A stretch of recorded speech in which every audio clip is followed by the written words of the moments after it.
L'Euro de foot sous haute surveillance. Ce matin était dévoilée une grande partie des mesures qui seront mises en place à partir du 10 juin prochain, place Bellecour, puisque c'est ici que sera installée la fan zone où plus de 20 000 supporters sont attendus les jours de match.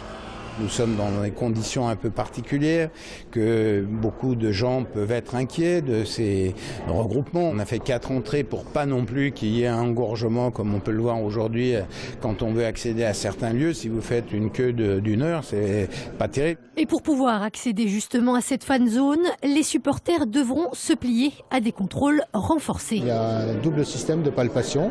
Il y aura une consigne où les personnes qui ont des sacs seront obligées de déposer ces sacs. Ces mesures sont destinées à éviter qu'on puisse transporter ne serait-ce que des fumigènes, des pétards ou même des armes ou des explosifs. En plus de ces contrôles, 120 agents de sécurité viendront renforcer le groupe opérationnel mobile de la police municipale qui pour l'occasion sera armé. Ils sont en formation actuellement et donc ils seront présents comme ils le sont déjà, mais plus tard dans la nuit, probablement jusqu'à 2h ou 3h du matin, par exemple sur les berges du Rhône ou dans l'hypercentre. Notez enfin que la place Bellecour sera entièrement bouclée aux piétons et à la circulation durant toute la durée de l'Euro.